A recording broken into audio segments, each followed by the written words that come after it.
한글은 중국 문자에서 기원되었죠. 일본과 중국에 비해 한국은 그 역사가 짧아 주변국의 영향을 많이 받았습니다. 특히 한국은 아주 오랜 시간 중국의 영향을 많이 받아왔기 때문에 한국과 중국을 떼어서 생각하긴 어려워요. 영국의 최고 명문대인 옥스퍼드 대학교의 저명한 여자 교수가 목에 핏대를 세워가며 한글에 대해 욕을 하고 있습니다. 일본과 중국의 깊은 역사를 주장하며 한글은 그들의 문자를 베낀 저급한 말이라고 이야기하는데요. 영국에 거주하는 한인들은 이 명문대 교수에 대해 역사를 왜곡하고 있다며 성명을 발표했고 현지 언론에 대서특필되며 큰 이슈가 되었다고 합니다. 이번 사건에 대해 저희에게 사연이 도착했는데요. 어떤 이야기일지 한번 들어볼까요? 안녕하세요. 저는 옥스퍼드 대학교 미디어학과의 올리비아 베넷 교수입니다. 글로벌 커뮤니케이션과 디지털 미디어가 제 주요 연구 분야예요.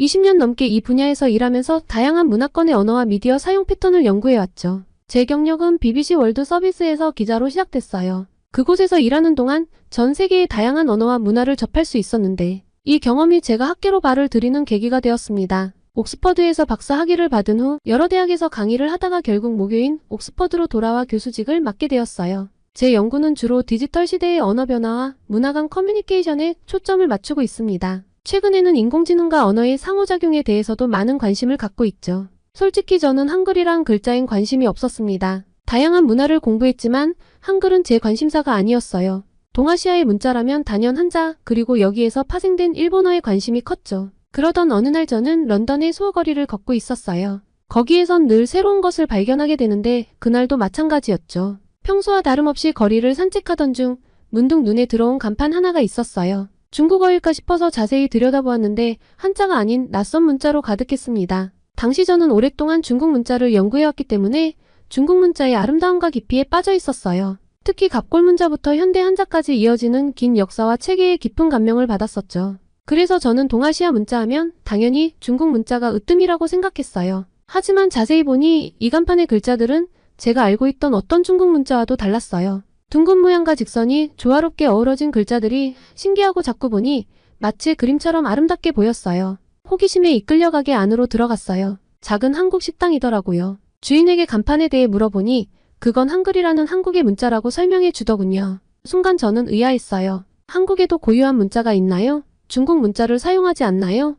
라고 물었죠. 주인은 웃으며 대답했어요. 네, 한글은 600년 전에 세종대왕이 만드신 우리만의 문자예요. 과학적 원리로 만들어져 배우기 쉽고 사용하기 편리해요. 저는 그 말을 듣고 피식웃고 말았어요. 600년이요? 중국 문자의 역사에 비하면 아주 짧은 시간이네요. 아마도 중국 문자를 모방해서 만든 걸 거예요. 한국은 역사가 짧아서 주변국의 영향을 많이 받았잖아요. 주인의 표정이 굳어졌어요. 그는 차분하게 설명하기 시작했죠. 교수님, 한글은 중국 문자와는 전혀 다른 원리로 만들어졌어요. 소리를 표현하는 독창적인 문자 체계를 가지고 있죠. 역사가 짧다고 해서 가치가 떨어지는 건 아니에요. 하지만 저는 여전히 회의적이었어요. 글쎄요, 동아시아에서 중국의 영향을 받지 않은 것은 없다고 봐요. 한글도 결국은 중국 문자의 한 변형일 뿐일 겁니다. 이 대화는 우연히 그곳에 있던 한국 유학생들의 귀에 들어갔고 그들은 격앙된 반응을 보였어요. 저의 발언이 SNS를 통해 퍼지면서 한인 커뮤니티에 큰 파장을 일으켰죠. 금세 제 신원을 알아내고 비판의 소리를 높였어요.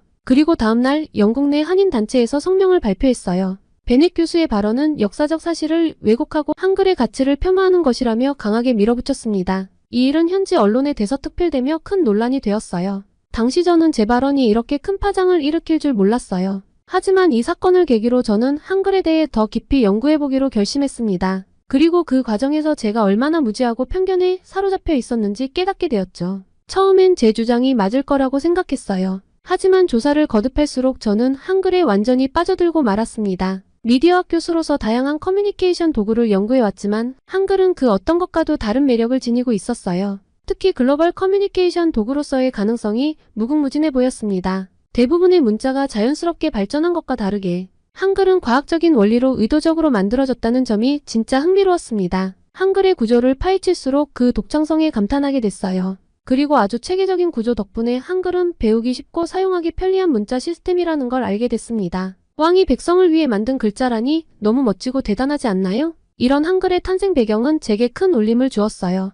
또한 다양한 언어의 발음을 정확하게 표현할 수 있습니다. 너무 신기했어요. 저는 한글을 활용한 새로운 커뮤니케이션 방식을 개발할 수 있지 않을까 하는 생각이 들었습니다. 예를 들어 한글의 자음과 모음 조합, 원리를 응용해 새로운 형태의 이모티콘이나 시각적 언어를 만들어낼 수 있을 것 같았어요. 그리고 한글의 기하학적 디자인은 현대적인 감각과도 잘 어울리거든요. 한글 글자를 이용한 패턴 디자인이나 타이포그래피 아트 등을 생각해 볼 수 있었죠. 이런 아이디어들을 정리하면서 한글을 주제로 한 강의를 준비하기 시작했습니다. 미디어학과 학생들에게 한글의 특성과 그 활용 가능성에 대해 소개하고 싶었거든요. 특히 한글이 어떻게 현대의 디지털 미디어 환경과 조화를 이룰 수 있는지에 초점을 맞추고자 했어요. 강의 날이 다가올수록 긴장과 기대가 동시에 들었어요. 과연 학생들이 한글에 관심을 가질까? 내가 전하고자 하는 한글의 가치를 잘 이해할 수 있을까? 이런 생각들이 머릿속을 맴돌았죠. 그러면서도 한편으로는 이 강의가 새로운 시작이 될 수 있다는 희망에 부풀었습니다. 한글을 통해 언어와 문화 그리고 미디어의 관계에 대한 새로운 시각을 제시할 수 있을 것 같았어요.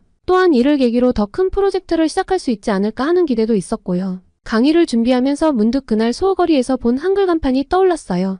우연히 마주친 그 간판이 제 인생에 이렇게 큰 변화를 가져올 줄은 정말 몰랐습니다. 그때의 호기심과 설렘을 떠올리며 이제는 제가 학생들에게 그런 감정을 전달해줄 차례라는 생각이 들었죠. 강의실에 들어서자 학생들의 호기심 어린 눈빛이 느껴졌습니다. 그들의 반응이 기대되면서도 한편으로는 긴장되기도 했죠. 여러분, 오늘은 특별한 주제로 여러분과 이야기를 나누고자 합니다. 이렇게 말문을 열었어요. 바로 한글이라는 문자 체계에 대한 이야기입니다. 아마 대부분의 여러분에게는 생소한 주제일 텐데요. 학생들의 표정이 조금 의아해 보였습니다. 아마도 미디어학 수업에서 왜 갑자기 낯선 문자 체계를 다루는지 궁금해하는 것 같았어요. 하지만 곧 그들의 표정이 흥미로움으로 바뀌는 것을 볼 수 있었습니다. 저는 한글의 기본 구조와 원리를 설명하기 시작했습니다. 파워포인트 슬라이드를 넘기며 한글의 자음과 모음 체계를 보여주었어요. 보시다시피 한글은 단순한 기본 요소들의 조합으로 복잡한 소리를 표현할 수 있습니다. 이것이 바로 한글의 가장 큰 특징이죠. 학생들 중 한 명이 손을 들고 질문했습니다. 그렇다면 한글은 컴퓨터 프로그래밍 언어와 비슷한 건가요? 정확히 그렇습니다. 저는 흥분된 목소리로 대답했어요. 한글의 이런 특성은 디지털 시대에 매우 적합해요. 마치 프로그래밍 언어처럼 한글도 간단한 요소들을 조합해 복잡한 의미를 만들어낼 수 있거든요. 강의가 진행될수록 학생들의 반응은 더욱 열정적으로 변해갔습니다. 저희 학생들은 계속해서 질문을 던졌고 때로는 서로 토론을 벌이기도 했죠. 한글이 현대 미디어에 어떻게 적용될 수 있을지, 글로벌 커뮤니케이션에 어떤 영향을 미칠 수 있을지에 대한 다양한 아이디어가 오갔습니다. 이런 학생들의 반응에 저도 덩달아 흥분되었어요. 그들의 창의적인 아이디어는 제가 미처 생각하지 못했던 한글의 새로운 가능성을 보여주었거든요. 여러분의 아이디어가 정말 훌륭해요. 저는 너무 기뻐서 말했죠. 이런 생각들을 발전시켜 실제 프로젝트로 만들어 볼 수 있을 것 같아요. 어떤가요? 함께 한글을 활용한 새로운 미디어 프로젝트를 시작해볼까요? 학생들의 반응은 뜨거웠습니다. 그들은 즉시 팀을 꾸리고 아이디어를 구체화하기 시작했어요. 한글을 이용한 새로운 폰트 디자인, 한글 기반의 프로그래밍 언어 개발, 한글을 활용한 AR 애플리케이션 등 다양한 프로젝트가 제안되었습니다. 강의가 끝난 후에도 많은 학생들이 남아 더 많은 질문을 던졌어요. 그들의 열정을 보며 이것이 단순한 일회성 강의로 끝나지 않을 것이라는 확신이 들었습니다. 다음날 저는 놀라운 소식을 듣게 되었어요. 제 강의를 들은 학생들이 자발적으로 한글 미디어 연구회를 만들었다는 거였죠. 그들은 정기적으로 모여 한글과 관련된 프로젝트를 진행하고 싶다고 했습니다. 이 소식은 곧 학과 전체로 퍼져나갔고 다른 교수들도 관심을 보이기 시작했어요. 디자인학과, 컴퓨터공학과, 심지어 언어학과 교수들까지 한글 연구에 동참하고 싶다는 의사를 밝혔습니다. 옥스퍼드 대학 전체가 한글 열풍에 휩싸인 것 같았어요. 도서관에는 한글 관련 서적이 대출되기 목록에 올랐고 학생 식당에서는 한글로 된 메뉴판이 등장하기도 했죠. 심지어 대학 신문에는 옥스퍼드의 새로운 언어 혁명이라는 제목의 기사가 실리기도 했습니다. 이런 변화를 지켜보며 저는 한글이 가진 힘을 다시 한번 실감했어요. 단순한 문자 체계를 넘어 한글은 사람들을 연결하고 새로운 아이디어를 촉발하는 강력한 매개체가 되고 있었거든요. 하지만 동시에 책임감도 느꼈습니다. 이제 한글에 대한 관심이 일시적인 유행으로 끝나지 않도록 해야 했어요. 한글의 진정한 가치와 잠재력을 지속적으로 연구하고 발전시켜 나가야 했습니다. 그래서 저는 더 큰 프로젝트를 구상하기 시작했어요. 단순히 대학 내에서의 연구를 넘어 한글을 전 세계에 알리고 그 가치를 공유할 수 있는 방법을 고민했습니다. 그리고 마침내 하나의 아이디어가 떠올랐죠. 글로벌 한글 미디어 프로젝트를 하기로 결심했습니다. 이 프로젝트를 통해 한글의 아름다움과 실용성을 전 세계에 알리고 동시에 새로운 커뮤니케이션 방식의 가능성을 탐구하고자 했어요. 이 아이디어를 학생들과 동료 교수들에게 제안했을 때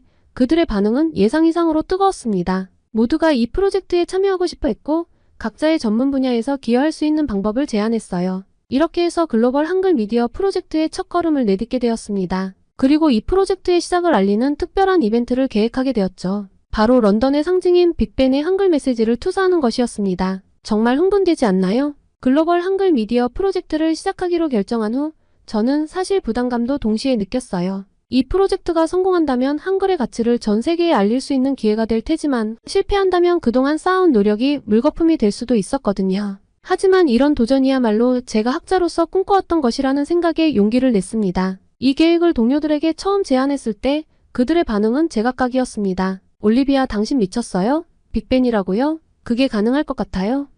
존 교수가 놀란 눈으로 물었습니다. 저는 웃으며 대답했어요. 불가능해 보이죠. 하지만 그게 바로 우리가 이 프로젝트를 해야 하는 이유예요. 불가능해 보이는 일을 가능하게 만드는 것, 그게 바로 혁신 아닐까요? 사라 교수는 고개를 끄덕이며 말했습니다. 동의해요. 하지만 실행에 옮기려면 엄청난 준비가 필요할 거예요. 기술적인 문제부터 시작해서 정부 허가까지요. 만만치 않은 일이 될 거예요. 맞아요. 저는 깊이 숨을 들이쉬며 말했습니다. 그래서 여러분의 도움이 필요한 거죠. 우리 모두의 지식과 경험을 모아야 해요. 이렇게 해서 우리의 대담한 계획이 시작되었습니다. 첫 번째 과제는 기술적인 문제를 해결하는 것이었어요. 빅벤의 거대한 표면에 선명하게 한글을 투사하기 위해서는 고성능 프로젝터와 특수 소프트웨어가 필요했습니다. 다행히도 컴퓨터 공학과의 마이클 교수가 이 부분을 맡아주었어요. 다음 문제는 투사할 한글 메시지의 내용이었습니다. 단순히 아름다워 보이는 것을 넘어 의미 있고 감동적인 메시지여야 했죠. 이를 위해 우리는 전 세계 사람들로부터 한글로 된 메시지를 공모하기로 했습니다. 소셜미디어를 활용해 캠페인을 펼치면 어떨까요? 미디어학과 학생인 레이첼이 제안했어요. 해시태그를 만들어 전 세계 사람들의 참여를 유도할 수 있을 것 같아요. 이 아이디어는 큰 호응을 얻었고 곧 빅벤한 해시태그가 탄생했습니다. 우리의 예상을 뛰어넘어 전 세계에서 수많은 메시지가 쏟아졌어요. K문화를 사랑하는 사람들이 엄청 많더군요. 그러나 가장 큰 난관은 정부의 허가를 받는 것인데 빅벤은 영국의 상징적인 건물이기 때문에 이런 형태의 이벤트를 허가받는 것은 쉽지 않아요. 우리는 수차례의 회의와 설득 끝에 마침내 조건부 허가를 받아냈습니다. 24시간 동안만 허가해 주겠다고 하네요.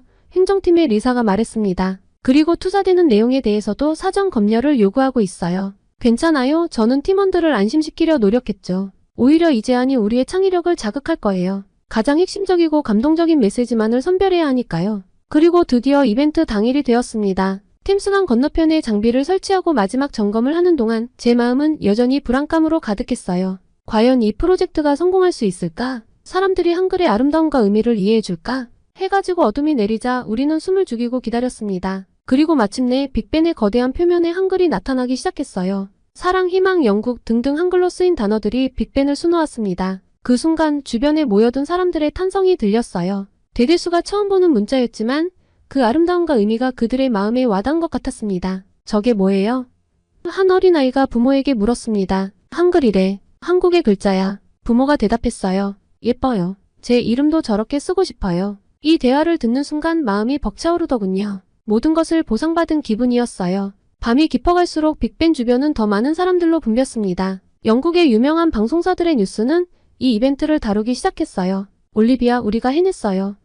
사라 교수가 흥분된 목소리로 말했습니다. 이게 바로 우리가 꿈꿔왔던 거예요. 한글이 전 세계인의 마음을 사로잡고 있어요. 저는 고개를 끄덕이며 미소 지었습니다. 네, 우리가 해냈어요. 하지만 이건 시작에 불과해요. 이제부터가 진짜 시작이에요. 이벤트가 끝나고 며칠 후 우리 팀은 결과를 정리하는 회의를 가졌습니다. 소셜미디어 반응, 뉴스 보도, 그리고 현장에서의 피드백 등을 종합적으로 분석했죠. 놀라운 결과예요. 데이터 분석을 맡은 톰이 보고했습니다. 24시간 동안 우리 해시태그가 전 세계에서 500만 번 이상 사용되었어요. 이 숫자를 듣고 모두가 놀랐습니다. 우리의 예상을 훨씬 뛰어넘는 반응이었어요. 여러분, 저는 감격에 찬 목소리로 말했습니다. 우리는 단순히 한글을 소개한 게 아니에요. 우리는 새로운 문화 교류의 장을 열었어요. 이게 바로 우리가 꿈꿔왔던 글로벌 커뮤니케이션의 미래가 아닐까요? 그렇게 회의가 끝나고 연구실로 돌아오는 길에 저는 이 프로젝트의 다음 단계에 대해 생각했습니다. 빅벤 이벤트의 성공을 바탕으로 이제는 더 큰 규모의, 더 지속적인 프로젝트를 계획해야 할 때였어요.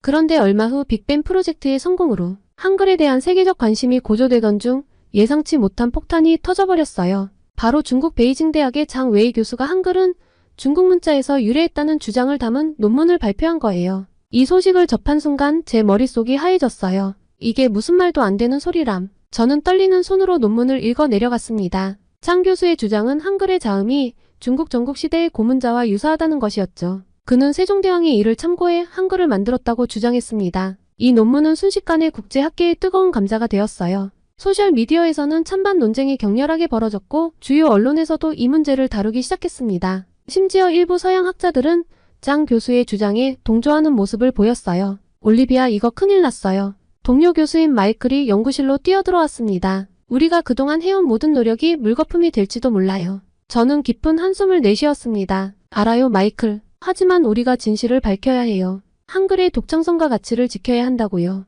그 순간 제 마음속에 불같은 결의가 일었습니다. 이건 단순한 학문적 논쟁이 아니었어요. 저의 커리어가 걸린 일이기도 했고 역사를 왜곡한 쪽은 중국이라는 건 제가 확신하고 있었으니까요. 저는 즉시 반박 논문 작성에 착수했습니다. 밤을 새워가며 역사적 자료를 뒤지고 언어학적 분석을 실시했어요. 동료들과 한국의 학자들에게 자문을 구하기도 했죠. 그렇게 일주일 후 드디어 반박 논문이 완성되었습니다. 저는 떨리는 마음으로 국제언어학회에 논문 발표를 신청했어요. 그리고 얼마 후 런던에서 열리는 국제언어학 심포지엄에서 화상으로 장 교수와 직접 토론할 기회를 얻었습니다. 심포지엄 당일 옥스퍼드 대학의 강당은 전 세계에서 온 언어학자들로 가득 찼습니다. 대형 스크린을 통해 장 교수가 먼저 자신의 주장을 펼쳤어요. 그의 말이 끝나자 청중들 사이에서 술렁임이 일었습니다. 제 차례가 되었을 때 저는 깊게 숨을 들이마시고 단상에 올랐어요. 존경하는 동료 여러분, 제 목소리가 흔들리지 않도록 노력하며 말을 시작했습니다. 오늘 저는 한글의 독창성과 그 가치에 대해 말씀드리고자 합니다.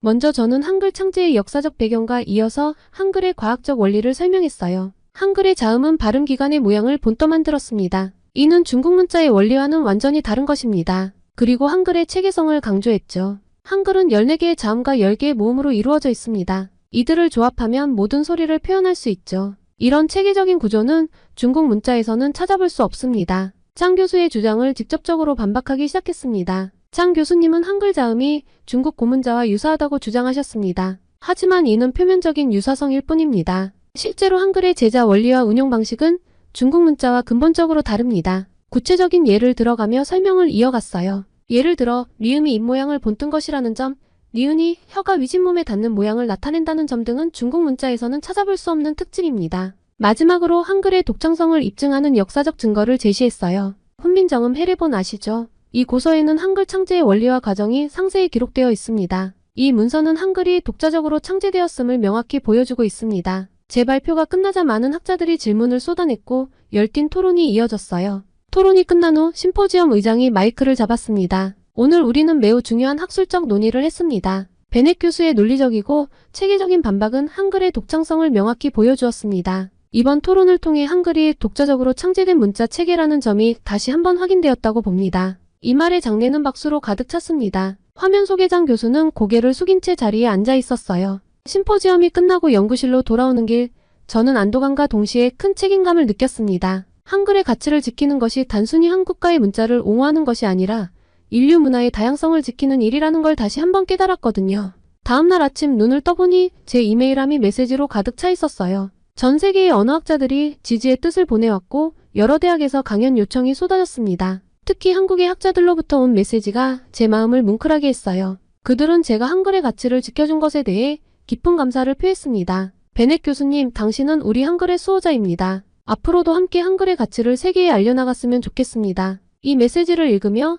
저는 다시 한번 제가 맡은 역할의 중요성을 실감했어요. 이제 한글은 단순히 연구 대상이 아니라 제 삶의 중요한 부분이 되었죠. 이후 저는 한글에 대한 관심이 폭발적으로 증가하는 것을 체감했습니다. 특히 영국 언론들의 반응이 뜨거웠어요. BBC, 가디언, 타임즈 등 주요 미디어들이 앞다투어 한글 특집 기사를 내보내기 시작했죠. 그리고 한아침 BBC 라디오의 인기 프로그램 투데이에서 인터뷰 요청이 왔습니다. 제 손이 떨릴 정도로 긴장되었지만 이것이 제 프로젝트와 한글의 우수성을 널리 알릴 수 있는 좋은 기회라고 생각해 출연연에 응했어요. 오늘 우리는 세계에서 가장 과학적인 문자라고 불리는 한글에 대해 이야기를 나눠보겠습니다. 진행자의 목소리가 스튜디오에 울려 퍼졌습니다. 옥스퍼드 대학의 올리비아 베넷 교수님을 모셨습니다. 교수님, 한글이 왜 그렇게 특별한가요? 저는 깊은 숨을 들이마시고 말을 시작했어요. 제 설명을 모두 들은 진행자의 눈이 커졌습니다. 한국어가 정말 흥미로운 건 사실이군요. 그렇다면 한글이 현대 사회에 어떤 의미가 있을까요? 이 질문에 저는 열정적으로 답변했습니다. 한글은 디지털 시대에 매우 적합한 문자입니다. 컴퓨터나 스마트폰에서 입력하기 쉽고 그 구조적 특성 때문에 인공지능이 학습하기에도 좋아요. 또한 한글의 제자 원리를 응용하면 새로운 글로벌 커뮤니케이션 도구를 만들 수 있을 거예요. 인터뷰가 끝나고 나서 제 이메일과 소셜미디어 계정으로 수많은 메시지가 쏟아졌습니다. 영국 사람들의 반응이 특히 인상적이었어요. 한글이 과학적이고 아름다운 문자인 줄 몰랐어요. 배우고 싶어졌습니다. 문자가 이렇게 흥미로울 수 있다니 놀랍네요. 한국말을 더 자세히 알고 싶어요. 한글의 디자인이 정말 매력적이에요. 타이포그래피 작업에 활용해보고 싶어요. 며칠 후 런던의 한 저명한 갤러리에서 연락이 왔는데 한글을 주제로 한 특별 전시회를 열고 싶다는 거였어요. 어찌나 반갑던지 저는 즉시 동의했고 전시기획에 참여하게 되었습니다. 전시회 준비 과정은 정말 흥미진진했어요. 한글의 기하학적 아름다움을 살린 현대 미술 작품들, 한글을 활용한 타이포그래피 디자인, 한글의 제자 원리를 설명하는 인터랙티브 설치물 등 다양한 작품들이 선보일 예정이었습니다. 그리고 전시회 개막일에 갤러리 앞에는 긴 줄이 늘어섰어요. 한국 문화를 좋아했던 사람들과 방송을 봤거나 그냥 단순히 궁금해서 온 사람들이었죠. 그 사람들의 눈에서 호기심과 기대감이 빛나고 있었어요. 관람객들은 작품 하나하나에 깊은 관심을 보였어요. 이런 식으로 문자가 만들어질 수 있다니 정말 혁신적이에요. 한 관람객이 감탄했습니다. 또 다른 관람객은 한글 타이포그래피 작품을 보며 이렇게 말했어요. 이 글자들이 가진 기하학적 아름다움이 정말 매력적이네요. 마치 추상 미술 작품 같아요. 전시회는 대성공이었습니다. 예상 관람객 수를 훨씬 뛰어넘는 인파가 몰렸고 전시 기간을 연장해달라는 요청이 쇄도했어요. 영국 미술계에서도 큰 관심을 보였고 몇몇 유명 작가들은 한글을 주제로 한 작품을 만들고 싶다며 연락을 해왔습니다. 이 성공에 고무되어 저는 더 큰 꿈을 꾸기 시작했어요. 한글을 주제로 한 문화축제를 기획하기로 한 거죠. 음악, 미술, 문학, 기술 등 다양한 분야에서 한글의 아름다움과 실용성을 보여줄 수 있는 행사를 구상했습니다. 한글 위크라는 이름으로 기획된 이 축제는 런던 전역에서 열릴 예정이었어요. 트라팔가 광장에서는 대형 한글 설치 미술이, 테이트 모던에서는 한글 영상 아트 전시가, 로열 알버트 홀에서는 한글을 주제로 한 현대 음악 공연이 열릴 계획이었습니다. 축제 준비 과정에서 저는 한국 대사관과 긴밀히 협력했어요. 그들도 이 기회를 통해 한국 문화를 알리고 싶어 했거든요. 덕분에 축제의 규모와 내용이 더욱 풍성해졌습니다. 한글 위크 소식이 알려지자 영국 전역에서 관심이 쏟아졌어요. 여러 도시에서 비슷한 행사를 열고 싶다며 문의가 왔고 심지어 몇몇 기업에서는 한글 디자인을 활용한 제품을 출시하고 싶다며 자문을 구해왔죠. 이 모든 일들이 눈 깜짝할 사이에 일어났어요. 제가 처음 수어거리에서 한글 간판을 발견했을 때 이렇게 큰 반향을 일으킬 줄은 상상도 못했는데 말이에요. 한글이 단순한 문자를 넘어 문화적 현상으로 발전하는 것을 지켜보며 저는 깊은 감동을 받았습니다. 하지만 이 관심이 일시적인 유행으로 끝나지 않고 지속적인 문화교류로 이어지게 하려면 어떻게 해야 할지 고민이 되기도 했어요. 그래서 저는 장기적인 계획을 세우기 시작했습니다. 한글 교육 프로그램을 개발하고 한글을 활용한 기술 혁신을 연구하며 지속적인 문화교류의 장을 만들어 나가기로 한 거예요. 지금까지 정말 많은 것이 변했습니다. 하지만 이건 시작에 불과하다는 걸 저는 알고 있었어요. 한글 그리고 그것이 상징하는 모든 것들과 함께 우리는 새로운 글로벌 커뮤니케이션의 시대를 향해 나아가고 있었습니다. 런던에서 시작된 한글 열풍은 점차 더 멀리 퍼져나가기 시작했습니다. 한글 위크 행사가 대성공을 거둔 후 저는 전 세계 각지에서 강연 요청을 받았어요. 파리, 뉴욕, 시드니 등 세계 각국의 대학과 문화기관에서 한글에 대해 이야기해달라는 초청이 쏟아졌죠. 이런 관심에 부응하기 위해 저는 글로벌 한글 네트워크라는 온라인 플랫폼을 만들었습니다. 이 플랫폼을 통해 전 세계 사람들이 한글을 배우고 한글로 소통하며 한글을 활용한 창작물을 공유할 수 있게 했어요. 올리비아, 우리가 해냈어요. 기술팀장인 톰이 흥분된 목소리로 외쳤습니다. 전 세계 180개국에서 접속이 이뤄지고 있어요. 이건 정말 글로벌 현상이에요. 저는 믿기지 않는 눈으로 실시간 데이터를 지켜보았습니다. 남아프리카에서 아이슬란드까지, 브라질에서 일본까지 전 세계 사람들이 한글에 매료되어 있었어요. 한글뿐 아니라 한국 드라마나 케이팝을 공유하며 즐기고 있었죠. 그 순간 제 눈에 눈물이 고였습니다. 작은 호기심에서 시작된 제 여정이 이렇게 큰 파장을 일으킬 줄은 꿈에도 몰랐거든요. 플랫폼의 인기가 높아지면서 점점 더 다양한 분야의 전문가들이 협력을 제안해 왔습니다. 실리콘밸리의 IT 기업들은 한글 기반의 새로운 입력 시스템을 개발하고 싶어 했고 세계적인 디자인 회사들은 한글의 미학을 활용한 제품을 만들고 싶어 했어요. 특히 인공지능 분야에서 한글에 대한 관심이 뜨거웠습니다. 한글의 체계적인 구조가 AI 학습에 매우 효과적이라는 연구 결과가 나왔거든요. 이를 계기로 한글 AI 프로젝트가 시작되었고 저는 자문위원으로 참여하게 되었습니다. 베넷 교수님, 한글을 기반으로 한 AI가 언어 장벽을 완전히 없앨 수 있을 거예요. AI 팀장인 사라가 열정적으로 말했습니다. 우리는 지금 역사적인 순간을 만들어가고 있는 거예요. 이 말을 들으며 저는 가슴이 뛰는 것을 느꼈습니다. 한글이 단순한 문자를 넘어 미래 기술의 핵심이 될 수 있다는 가능성에 흥분되었죠. 이런 변화를 지켜보며 저는 한글이 가진 무한한 가능성에 다시 한번 놀라워했습니다. 동시에 한글의 본질이 변질되지 않도록 해야 한다는 사명감도 커졌어요. 저는 미래를 그려보았어요. 전 세계 사람들이 한글로 소통하는 모습, 한글을 바탕으로 한 새로운 예술과 기술이 꽃피는 모습, 그리고 한글의 정신으로 더 평등하고 조화로운 세상을 만들어가는 모습을 상상했습니다. 다음날 아침 저는 일찍 일어나 노트북을 펼쳤습니다. 전 세계 한글 사용자들을 위한 새로운 프로젝트 구상에 착수한 거예요. 한글을 통해 전 세계의 소통과 이해를 증진시키는 것이 제 삶의 목표가 되었으니까요. 이제 진짜 시작이야. 저는 창밖으로 떠오르는 태양을 바라보며 중얼거렸습니다. 한글과 함께 우리는 새로운 글로벌 커뮤니케이션의 시대를 열어갈 거야. 그리고 그 순간 저는 이 여정이 제 인생에서 가장 의미 있고 흥미진진한 모험이 될 것이라는 확신이 들었습니다. 한글의 세계와 그것은 단순한 언어의 확산이 아닌 새로운 문화의 탄생이자 인류애의 실현이 될 것입니다. 그리고 저는 그 중심에서 작은 힘이나마 보탤 수 있다는 사실에 가슴이 벅차올랐습니다. 앞으로 한글이 연결하는 그 세상을 상상하며 저는 새로운 하루를 시작했습니다. 이제 한글은 단순한 연구 대상이 아닌 제 삶의 일부가 되었고 그것이 가져올 변화를 위해 저는 오늘도 열심히 노력할 것입니다. 여러분, 지금까지 제 이야기를 함께 해주셔서 진심으로 감사합니다. 이 이야기가 여러분께 한글의 아름다움과 가치를 전달하는 작은 계기가 되었기를 바랍니다. 여러분의 일상에 한글의 아름다움과 지혜가 함께하기를 바랍니다. 감사합니다. 여기 한 일본 여고생이 한국은 우리 언니를 망친 악독한 나라라고 하면서 울부짖었다고 하는데요. 이 여고생은 학교에서 가게 된 수학여행 때문에 억지로 한국에 갔다가 서울대학교 학생들의 충격적인 대화를 들어버렸다고 합니다. 이 학생은 한국이 이 정도일 줄은 몰랐다고 하면서 주저앉아버렸다고 하는데요. 이 대화를 들어버렸다는 이유만으로 이 여고생은 다시 일본으로 돌아갈 수 없는 신세가 되어버렸다고 합니다. 도대체 이 여고생에게 무슨 일이 있었던 걸까요? 바로 사연 들어보겠습니다. 안녕하세요. 저는 일본 고등학생 아카리입니다. 저는 한국의 서울대학교에 합격해 출국날을 앞두고 있어요. 모두가 도쿄대학교를 목표로 공부할 때 저는 한국의 대학교를 가기 위해서 2배나 더 되는 양을 공부해야 했습니다. 한국어뿐만 아니라 도쿄대학교보다도 제가 우수한 학생이 맞는지 여러 방면을 평가하는 방식으로 합격 여부가 결정되었거든요. 매일 밤 잠을 줄여가며 한국대학 진학을 준비하는 저를 보면서 어떤 친구들은 제게 너같이 좋은 성적대인 애가 왜 굳이 고생을 해서 한국대학을 준비하냐고 묻기도 했습니다. 맞는 말이었어요. 저는 전교에서 손꼽히는 우등생이었고 지원서를 넣기만 하면 도쿄대학교에 붙을 확률이 굉장히 높았거든요.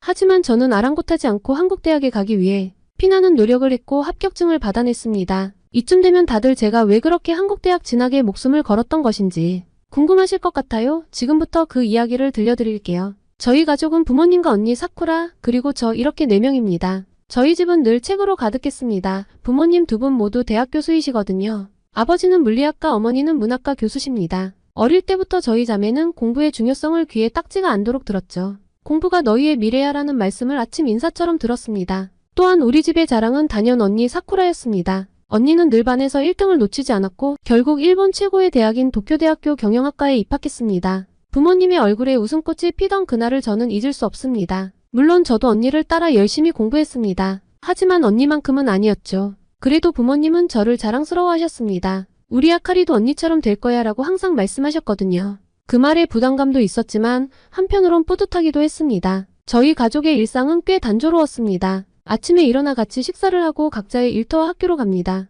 저녁에 다시 모여 식사를 하며 그날 있었던 일들을 이야기하죠. 주말이면 함께 박물관이나 도서관에 가기도 했습니다. 조용하지만 행복한 나날이었습니다. 그런데 어느 날 우리 가족의 평화로운 일상이 깨져버렸습니다. 언니가 한국으로 단기 교환학생을 가게 된 거예요. 처음에는 별 문제가 없을 거라고 생각했습니다. 한 달 정도면 금방 돌아올 테니까요. 하지만 현실은 달랐습니다. 언니는 예정보다 한 달이나 늦게 돌아왔어요. 그것도 모자라 갑자기 폭탄 선언을 하더라고요. 한국으로 대학을 옮기고 싶다는 겁니다. 저는 그 말을 듣는 순간 귀를 의심했어요. 우리 집의 자랑이자 부모님의 기대를 한 몸에 받던 언니가 어떻게 그런 결정을 할 수 있을까요? 심지어 부모님의 반응은 더 심각했습니다. 2분 다 교수이시다 보니 교육에 대한 기대가 남달랐거든요. 게다가 아버지께서 가장 싫어하는 나라는 바로 한국이었습니다. 부끄럽지만 우리 아빠는 가끔 한국 방송에도 출연한 분이거든요. 안 좋은 쪽으로요. 한국인들이 입을 모아 욕을 하고 일본 안에서도 욕을 하는 혐한 우익입니다. 검색하면 항상 댓글이 우르르 달리는 그런 분이죠.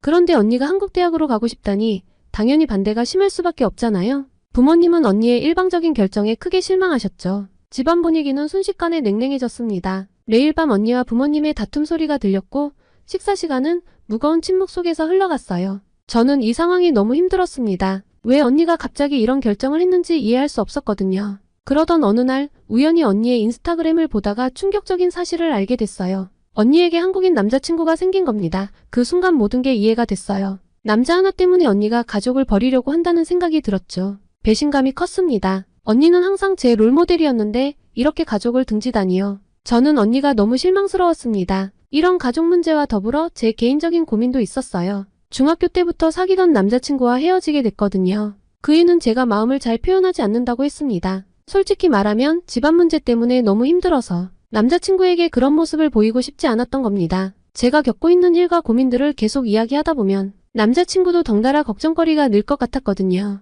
하지만 결국 제 마음을 이해하지 못한 남자친구는 저를 떠나갔어요. 그때 저는 모든 게 언니 때문이라고 생각했습니다. 언니만 없었다면 집안이 이렇게 되지 않았을 거고 저도 남자친구에게 솔직해질 수 있었을 텐데 말이에요. 언니도 남자친구도 한 번에 사라져버리고 저는 점점 생기를 잃어갔습니다. 이렇게 우리 가족은 서서히 무너져 갔습니다. 부모님은 점점 더 저의 성적에 집착하셨고 일상을 통제하려 하셨죠. 아마도 언니에 대한 실망감을 저에게 만회하고 싶으셨나 봐요. 하지만 그럴수록 저는 더 큰 압박감을 느꼈습니다. 매일 밤 베개를 붙잡고 울면서 생각했어요. 왜 언니는 우리를 버리고 한국으로 가려고 할까? 왜 하필 한국이지?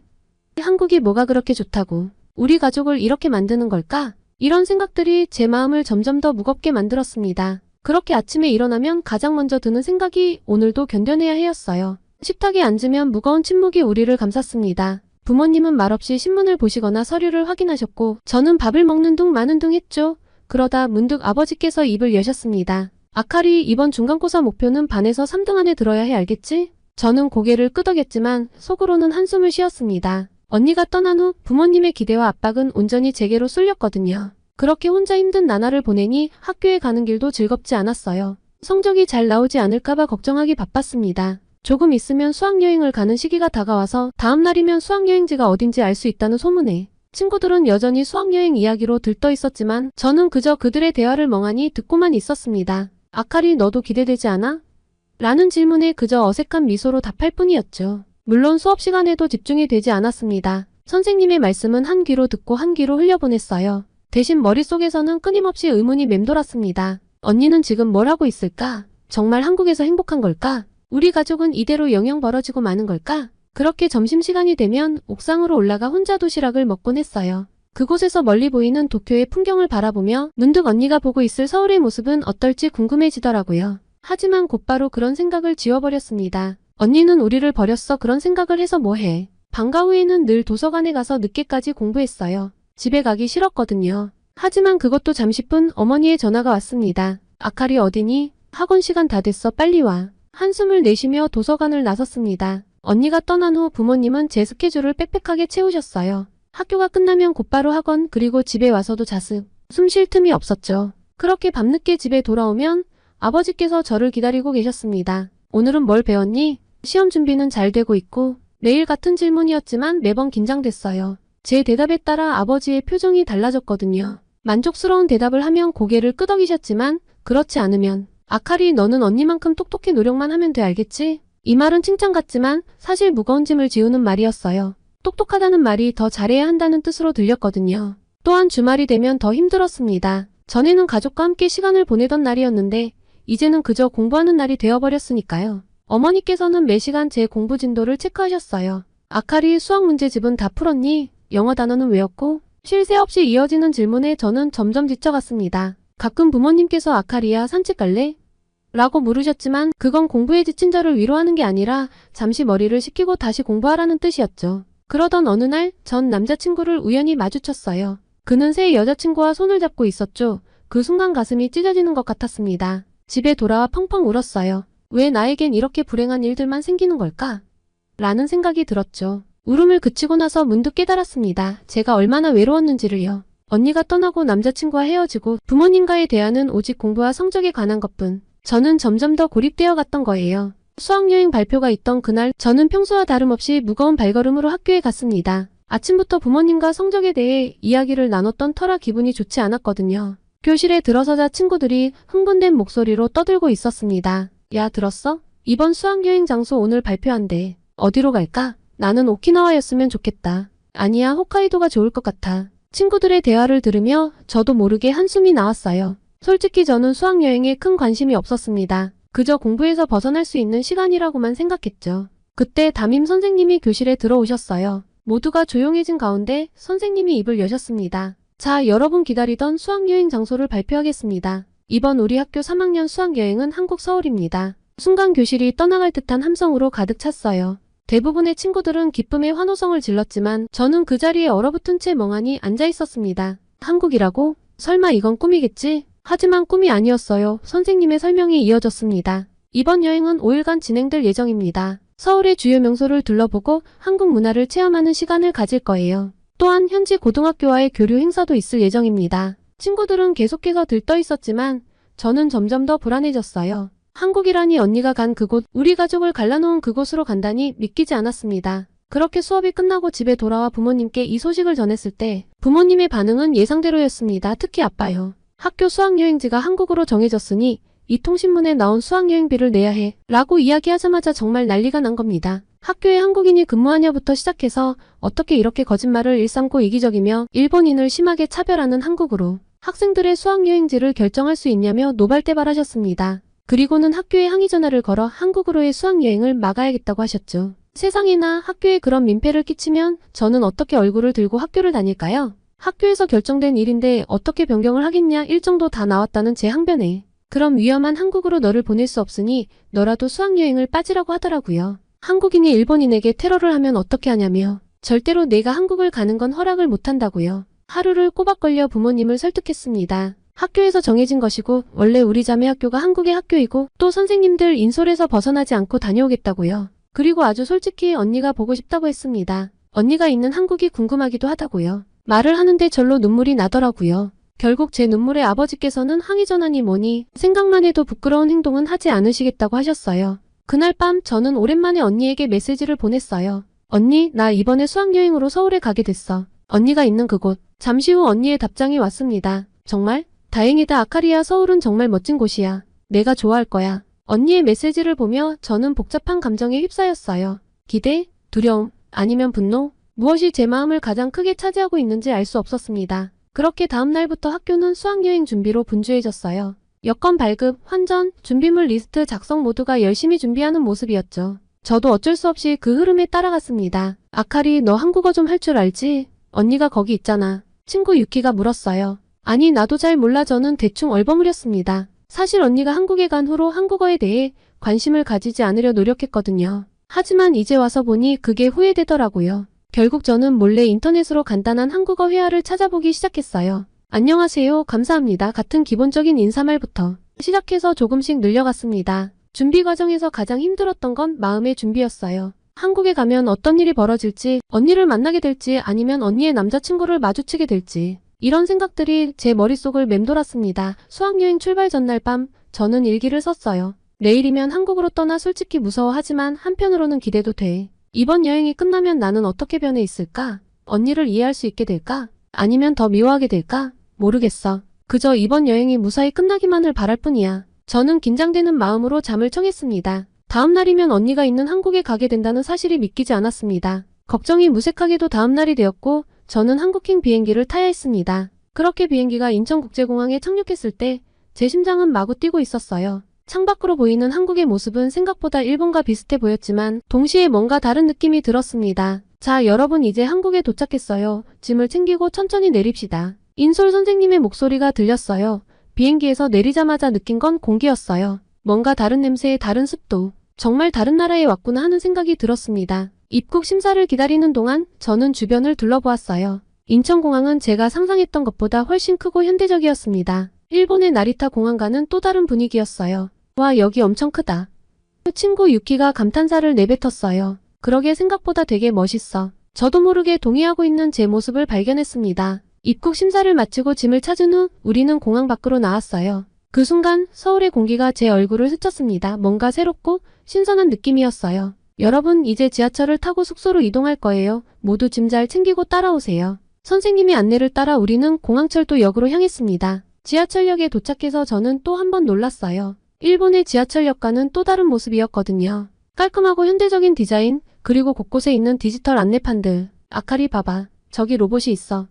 유키가 제 팔을 잡아당겼어요. 정말이었어요. 역 한쪽에는 안내 로봇이 서 있었고 사람들의 질문에 대답하고 있었습니다. 대단하다. 저도 모르게 감탄사가 나왔어요. 지하철을 타고 이동하는 동안 저는 창밖으로 보이는 서울의 모습을 유심히 관찰했습니다. 높은 빌딩들, 번화한 거리, 그리고 곳곳에 보이는 한글 간판들. 모든 게 새롭고 신기했어요. 문득 언니의 말이 떠올랐습니다. 서울은 정말 멋진 곳이야. 그 말을 들었을 때는 반감이 들었는데 지금은 조금 이해가 가는 것 같았어요. 지하철에서 내려 숙소로 향하는 길, 저는 문득 제 마음의 변화를 느꼈습니다. 아침에 비행기를 탔을 때의 불안감과 거부감이 조금씩 사라지고 있었어요. 대신 호기심과 기대감이 조금씩 자리 잡고 있었죠. 숙소에 도착해서 짐을 풀면서 저는 창밖으로 보이는 서울의 야경을 바라보았어요. 반짝이는 불빛들이 마치 별처럼 빛나고 있었습니다. 아카리, 너도 느껴? 뭔가 다른 것 같아. 룸메이트인 유키가 물었어요. 응, 그러게. 생각보다 훨씬 멋있어. 제가 대답했습니다. 그렇게 다음날이 되었고 피곤해서 늦게 일어날까봐 걱정했는데 잠자리가 낯설어서인지 저는 저절로 눈이 떠졌어요.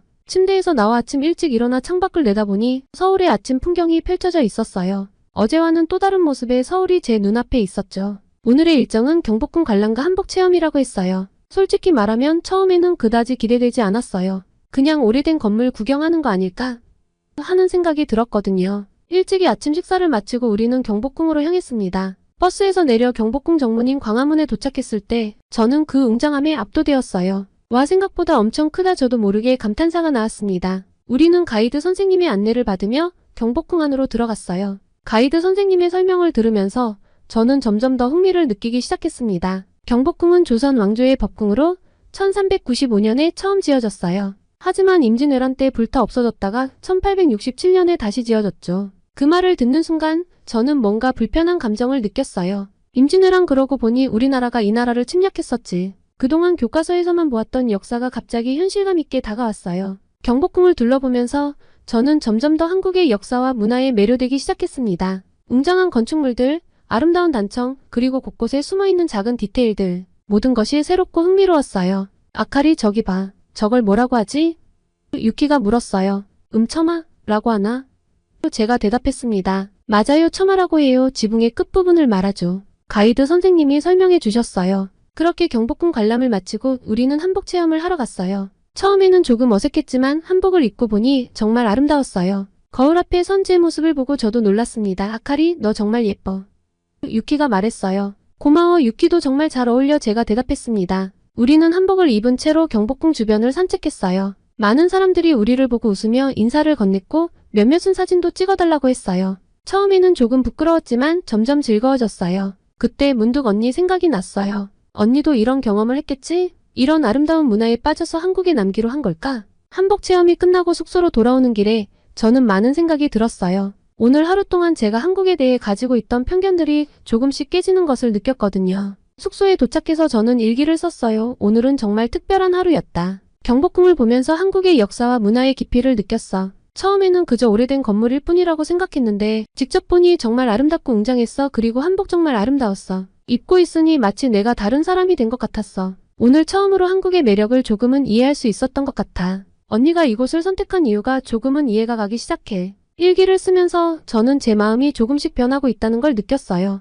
한국에 대한 거부감은 점점 줄어들고 대신 호기심과 흥미가 커지고 있었죠. 그렇게 다음 날이 되었습니다. 선생님께서는 오전에 남산 서울타워를 방문한 후 오후에는 다시 자유시간을 주신다고 하셨어요. 아침부터 뭔가 특별한 일이 일어날 것 같은 예감이 들었습니다. 친구들과 남산 서울타워에 올라가니 서울 전체가 한눈에 들어왔어요. 높은 빌딩들, 한강, 그리고 멀리 보이는 산들. 서울의 모습이 정말 아름다웠습니다. 아카리, 저기 봐. 저게 우리가 묵은 호텔이야.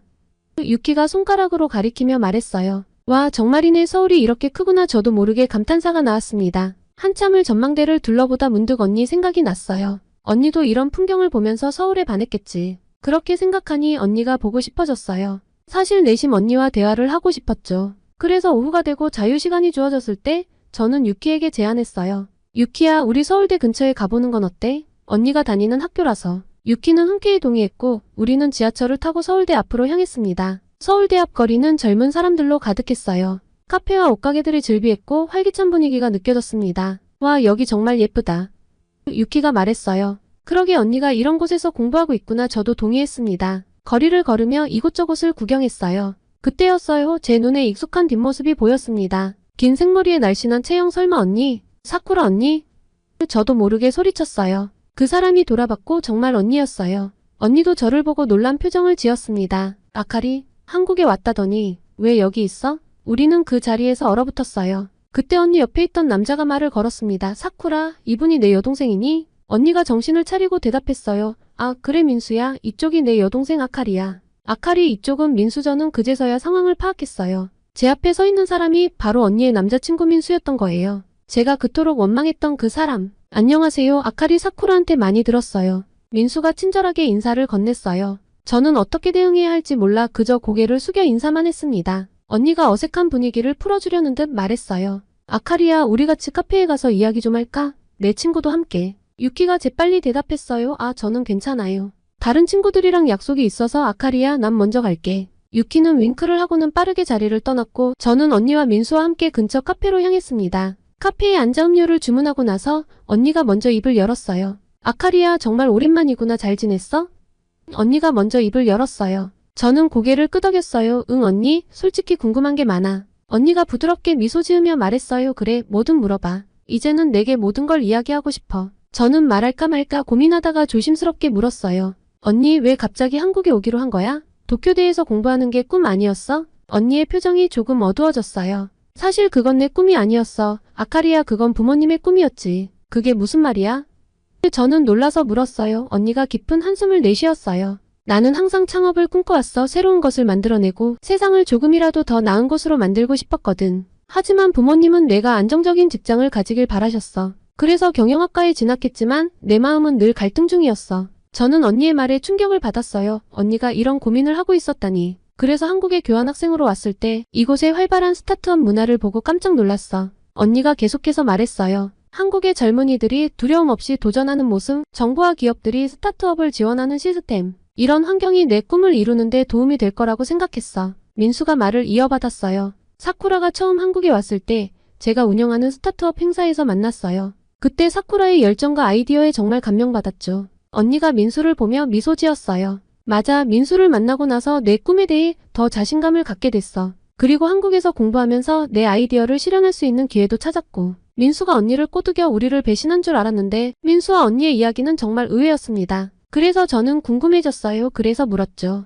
그런데 왜 부모님께 말씀드리지 않았어? 언니의 눈에 슬픔이 깃들었어요. 말하려고 했어. 정말 여러 번. 하지만 부모님의 기대가 너무 컸어. 내가 도쿄대에 입학했을 때 얼마나 기뻐하셨는지 기억나. 그 기쁨을 무너뜨리고 싶지 않았어. 그리고 알잖아, 아빠가 한국에 대해 어떻게 이야기하고 다니는지. 그 말을 들으니 갑자기 가슴이 아팠어요. 언니도 저처럼 부모님의 기대에 힘들어했다는 걸 이제야 알게 된 거예요. 그리고 아빠의 행동 때문에 얼마나 곤란했을지도요. 언니 미안해. 난 몰랐어. 저도 모르게 눈물이 났어요. 언니가 제 손을 잡아주었어요. 아카리야, 내가 미안해할 일 아니야. 오히려 내가 미안해. 갑자기 떠나서 너에게 큰 부담을 줘버렸으니까. 아빠의 극성스러움도 다 내가 감당하고 있었을 거고. 민수가 조심스럽게 말을 걸었어요. 아카리, 사쿠라는 항상 너와 가족들 걱정을 해왔어요. 한국에 와서도 늘 고민하면서 열심히 공부하고 있어요. 언니가 고개를 끄덕였어요. 맞아, 지금은 서울대 경영대학원에서 공부하면서 내 스타트업 아이디어를 다듬고 있어. 언젠가는 이 경험을 바탕으로 일본에서도 새로운 기회를 만들고 싶어.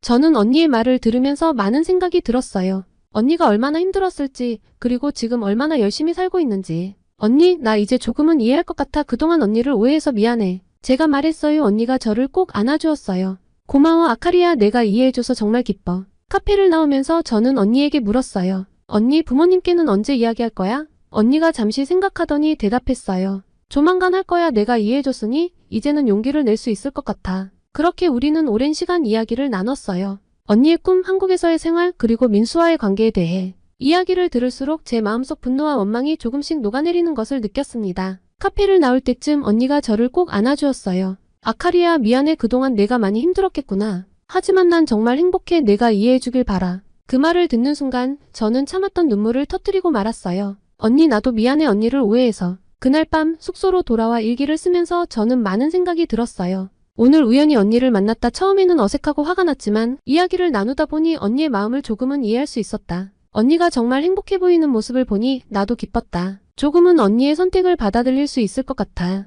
잠들기 전 저는 부모님께 메시지를 보냈어요. 엄마, 아빠 오늘 언니를 만났어요. 언니가 정말 행복해 보이더라고요. 우리도 언니의 선택을 이해하고 응원해주는 게 어떨까요? 언니와 민수를 만난 후 저는 많은 생각에 잠겼어요. 언니는 한국 대학생들이 얼마나 우수한지 알려주고 싶다고 배울 점이 있을 것이라면서 언니의 대학생 친구들이 모이는 모임에 오지 않겠냐고 했습니다. 언니가 꼭 와줬으면 좋겠다고 해서 저는 조금 망설이다가 참석하기로 했습니다. 모임 장소는 대학교 근처의 조용한 카페였어요. 들어가 보니 언니와 민수, 그리고 몇 명의 한국 대학생들이 이미 와 있었습니다. 아카리야, 와줘서 고마워. 언니가 반갑게 맞아주었어요. 그리고 민수가 저를 소개했어요. 여러분, 이쪽이 사쿠라의 여동생 아카리예요. 일본에서 수학여행으로 왔대요. 한국 학생들이 모두 밝은 미소로 저를 맞아주었어요. 그중 한 명인 지수라는 여학생이 말을 걸었습니다. 아카리야, 반가워. 일본 학생들의 생활이 궁금한데 좀 물어봐도 될까? 저는 긴장된 마음으로 대답했어요. 네, 물론이죠. 한국 대학생 언니 오빠들은 저를 원래 알던 사람처럼 편안하게 대해주었습니다.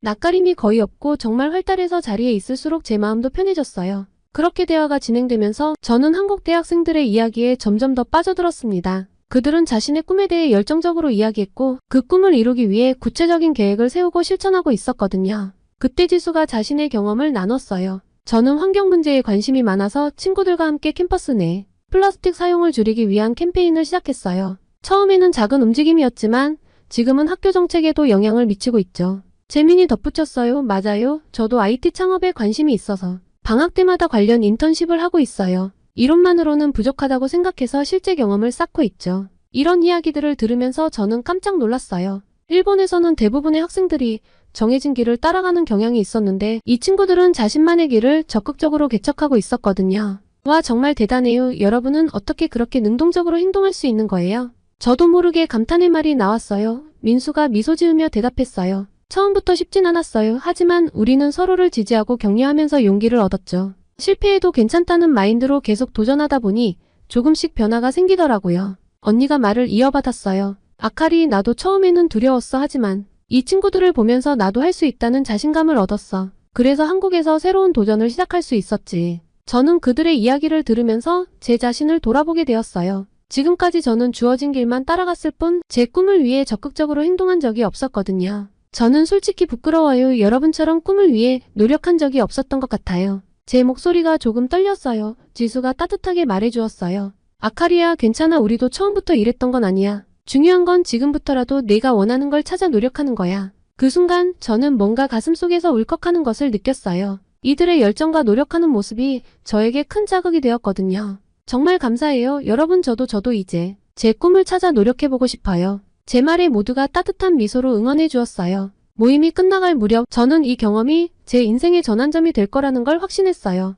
한국 대학생들의 능동적이고 열정적인 모습은 제게 큰 영감이 되었고 제 안에 작은 변화의 씨앗을 심어주었습니다. 숙소로 돌아가는 길에 저는 언니에게 말했어요. 언니, 오늘 정말 많은 걸 배웠어. 한국 친구들이 자신의 꿈을 위해 그렇게 열심히 노력하는 모습에 정말 감동받았거든. 나도 이제 변화해야겠어. 그때 언니가 저를 꼭 안아주었어요. 아카리야, 넌 할 수 있어. 그날 밤 일기를 쓰면서 저는 제 마음의 변화를 정리해봤어요. 오늘은 정말 특별한 날이었다. 한국 대학생들의 열정과 노력하는 모습에 큰 감동을 받았다. 그들은 단순히 꿈을 꾸는 것에 그치지 않고 그 꿈을 위해 구체적으로 행동하고 있었다. 이제 나도 더 이상 수동적인 삶을 살고 싶지 않다. 내 꿈이 무엇인지 찾고 그 꿈을 향해 한 걸음씩 나아가고 싶다. 오늘의 이 느낌을 잊지 말자. 이제 나의 새로운 도전이 시작된다. 그렇게 설레는 마음을 뒤로하고 침대에 누웠습니다. 내일 일본에 돌아가려면 자야 했거든요. 그렇게 잠들기 전 저는 결심했어요. 일본에 돌아가면 부모님과 진지하게 대화를 나눠야겠다고요. 제 진짜 꿈이 무엇인지, 그리고 그 꿈을 위해 어떤 노력을 해야 할지에 대해서요. 한국 친구들처럼 저도 이제 제 인생의 주인공이 되어 능동적으로 살아가고 싶었습니다. 그렇게 다음날이 되었고 저는 짐을 싸서 인천국제공항으로 향했습니다. 한국에 대한 편견이 무너진 채로 보는 인천공항은 감회가 남달랐어요. 일본과는 비교가 되지 않을 정도로 효율적인 입출국 시스템과 넓고 너무 많은 서비스들을 파악하기 어려운 관광객들을 위해 영어와 일본어, 중국어로 번역된 키오스크를 쉽게 사용할 수 있었습니다. 반에서 한 명이 늦게 일어나 공항에 뒤늦게 도착했는데 위치를 찾지 못하다가 키오스크에 있는 간편 티켓 발권과 위치 찾기 서비스를 통해 제 시간에 비행기를 탈 수 있었던 일도 일어났죠. 그렇게 우여곡절 끝에 비행기가 나리타 공항에 착륙했을 때 저는 묘한 기분이 들었어요. 집으로 돌아온다는 안도감과 동시에 한국에서의 시간이 끝났다는 아쉬움이 교차했습니다. 공항에는 부모님이 저를 기다리고 계셨어요. 부모님을 보는 순간 갑자기 눈물이 났어요. 아카리 잘 다녀왔니? 어머니가 저를 꼭 안아주셨어요. 집으로 가는 차 안에서 저는 한국에서의 경험을 부모님께 열정적으로 이야기하기 시작했죠. 느낀 게 너무 많아서 이야기하지 않을 수 없겠더라고요. 엄마, 아빠, 저도 처음엔 한국이 싫었어요. 그런데 가보니 정말 좋더라고요. 서울은 정말 현대적이고 활기찬 도시예요. 지하철도 편리하고 음식도 맛있고 그리고 아무도 제게 일본인이라고 손가락질하거나 욕하지 않았어요. 부모님은 의외로 제 이야기를 관심 있게 들어주셨어요. 그래서 저는 계속해서 말했죠. 그리고 언니를 만났어요. 언니가 서울대학교에서 공부하는 모습을 봤는데 정말 행복해 보이더라고요. 언니의 꿈이 무엇인지 알게 되었어요. 아버지가 물으셨어요. 사쿠라의 꿈이 뭐라고 하던? 언니는 창업을 꿈꾸고 있어요. 새로운 것을 만들어 세상을 조금이라도 더 나은 곳으로 만들고 싶대요. 한국의 활발한 스타트업 문화가 언니의 꿈을 이루는 데 도움이 된다고 해요. 어머니의 표정이 조금 변했어요. 그렇구나. 사쿠라가 그런 생각을 하고 있었다니. 저는 계속해서 말했어요. 그리고 언니의 남자친구 민수 오빠도 만났어요. 처음에는 저도 오빠를 오해했는데 알고 보니 정말 좋은 사람이더라고요. 오빠는 언니의 꿈을 응원하고 지지해주고 있어요. 부모님은 잠시 말없이 서로를 바라보셨어요. 그때 아버지가 말씀하셨죠. 우리가 사쿠라를 너무 몰아붙인 걸까? 아버지의 말씀에 저는 고민하다가 용기를 내어 말했어요. 엄마, 아빠, 사실 언니도 많이 힘들어했대요. 부모님의 기대에 부응하지 못할까봐 걱정도 많이 했고요. 아빠가 한국에 대해 말하고 다니는 것을 아니까 그 점도 괴로워했고요. 하지만 언니는 지금 자신의 길을 찾아가는 중이에요. 그리고 그 모습이 정말 행복해 보였어요. 꿈을 이룰 수 있는 곳인데 어느 나라인 게 무슨 상관이겠어요? 순간 어머니의 눈에 눈물이 고였어요. 우리가 너무 우리의 꿈만 강요했구나. 그래요, 엄마. 하지만 지금이라도 언니를 이해해 주시면 돼요. 언니는 여전히 부모님을 사랑하고 존경해요. 그리고 꼭 돌아오겠대요. 자신의 꿈을 이루고 나서. 그렇게 제 이야기를 끝내자 잠시 침묵이 이어졌지만 아버지가 말씀하셨어요. 고맙다, 아카리야. 내 말을 들으니 우리가 얼마나 편협했는지 깨닫게 되는구나. 사쿠라에게 연락해서 우리의 마음을 전해야겠다. 그 말씀을 듣고 저는 안도의 한숨을 쉬었어요. 드디어 우리 가족이 서로를 이해하기 시작한 것 같았거든요. 그렇게 집에 도착해서 저는 제 방으로 들어갔어요. 책상에 앉아 창밖을 바라보며 이번 여행을 통해 얻은 깨달음을 일기장에 정리해보기 시작했습니다. 일상으로 돌아온 후 저는 제 삶에 대해 깊이 고민하기 시작했어요. 언니처럼 저도 진정한 꿈을 찾고 싶었거든요. 많은 생각 끝에 저는 큰 결심을 하게 되었습니다. 바로 한국대학에 진학하기로 한 거예요. 처음 이 생각을 부모님께 말씀드렸을 때 부모님은 놀라셨어요. 하지만 제가 진지하게 설명드리자 이해해 주셨죠. 아카리야, 내가 정말 원한다면 우리는 내 결정을 존중할게. 그리고 너의 꿈을 이룰 수 있는 나라라면 나도 존중할 거다. 아버지께서 말씀하셨어요. 그날부터 저의 도전이 시작되었습니다. 우선 한국어 공부에 매진했어요. 학교 수업이 끝나면 한국어 학원에 다녔고 집에서는 한국 드라마와 예능 프로그램을 보며 귀를 훈련시켰죠. 처음에는 정말 어려웠어요. 한자는 익숙했지만 문법과 발음이 너무 달랐거든요. 아, 정말 어려워 좌절감에 빠질 때도 있었지만 그럴 때마다 한국에서의 경험을 떠올렸어요. 그리고 다시 힘을 내곤 했죠. 한국어 공부와 함께 한국대학 입시 준비도 시작했어요. 한국의 대학 입학 시스템을 이해하는 것부터가 쉽지 않았어요. 수능, 수시, 정시 모든 게 낯설었죠. 하지만 포기하지 않았어요. 인터넷으로 정보를 찾아보고 한국에 있는 언니에게 조언을 구하기도 했어요. 아카리야, 힘들 때는 언제든 연락해. 언니가 도와줄게. 언니의 응원에 큰 힘을 얻었어요. 학업에 집중하다 보니 친구들과 어울릴 시간이 줄어들었어요. 가끔은 외로움을 느끼기도 했죠. 하지만 제 꿈을 위해 이 정도 희생은 감수할 수 있다고 생각했어요. 시간이 지나면서 조금씩 성과가 나타나기 시작했어요. 한국어 능력 시험에서 좋은 성적을 받았고 한국대학의 외국인 전형에 대해서도 잘 알게 되었죠. 준비 과정에서 가장 어려웠던 건 자기소개서 작성이었어요. 한국어로 제 생각과 꿈을 표현하는 게 쉽지 않았거든요. 밤새워 글을 쓰고 고치기를 반복했어요. 아카리, 이제 내 한국어 실력이 나보다 나은 것 같아. 언니가 농담 삼아 한 말에 저도 모르게 웃음이 났어요. 드디어 원서 접수의 날이 다가왔어요. 떨리는 마음으로 지원서를 제출했죠. 이제 결과만 기다리면 돼요. 합격하면 좋겠지만 떨어져도 괜찮아. 이 과정에서 배운 것들이 더 중요하니까 스스로에게 다짐했어요. 며칠 후 기다리던 합격 발표가 났어요. 떨리는 마음으로 결과를 확인했죠. 합격입니다. 그 순간의 기쁨은 말로 표현할 수 없었어요. 눈물이 흘렀죠. 저는 그렇게 한국의 최고 대학인 서울대학교에 입학할 수 있게 되었습니다. 이 소식을 들은 부모님은 놀라며 저를 축하해 주셨어요. 그렇게 이제 저는 새로운 여정을 시작하게 되었어요. 한국에서의 대학생활, 그리고 그 너머의 꿈을 향해 나아가게 된 거죠. 두렵기도 하지만 설레는 마음이 더 커요. 이제 진짜 시작이구나. 저는 마음속으로 다짐했어요. 내 인생의 주인공은 바로 나야. 앞으로 어떤 어려움이 와도 극복할 수 있을 거야. 지금까지 사연을 말씀드리며 겪은 여정을 되돌아보니 이번 한국 여행은 제 인생의 전환점이 되었다는 생각이 들었습니다. 처음에는 한국이라는 나라에 대한 편견과 두려움이 있었지만 직접 경험해보니 그것이 얼마나 잘못된 생각이었는지 깨달았어요. 우리는 종종 익숙하지 않은 것들을 두려워하고 거부하려고 해요. 하지만 그런 태도는 우리의 시야를 좁히고 새로운 기회를 놓치게 만들어요. 이번 여행을 통해 저는 열린 마음의 중요성을 배웠어요. 새로운 문화와 사람들을 만나면서 제 세계관이 얼마나 좁았는지 깨달았거든요. 또한 꿈을 향해 노력하는 한국 친구들의 모습을 보면서 저 자신에 대해 많이 반성했어요. 저는 그동안 부모님의 기대에 맞춰 살아왔을 뿐 제 진정한 꿈이 무엇인지 고민해본 적이 없었거든요. 하지만 이제는 달라요. 저도 제 꿈을 찾아 노력하고 싶어요. 그 중에서도 가장 큰 깨달음은 가족의 의미에 대한 것이었어요. 언니와의 관계, 그리고 부모님과의 관계를 다시 생각해보게 되었죠. 서로를 이해하고 존중하는 것, 그리고 각자의 선택을 인정하는 것이 얼마나 중요한지 알게 되었어요. 가족은 서로의 꿈을 응원하고 지지해주는 존재여야 한다는 걸 깨달았습니다. 이번 여행은 또한 제게 도전 정신을 심어주었어요. 한국 친구들이 자신의 꿈을 위해 적극적으로 행동하는 모습을 보면서 저도 용기를 얻었어요. 이제는 두려워하지 않고 새로운 것에 도전하고 싶어요. 제 이야기는 여기까지입니다. 만약 주변에 저같이 한국에 대한 편견을 가진 사람이 있다면 주저하지 마시고 제 사연을 들려주시기 바랍니다. 제 사연을 들으면 조금이나마 한국에 대한 오해가 풀릴 것이니까요. 길고 길었던 제 이야기를 끝까지 들어주셔 감사합니다.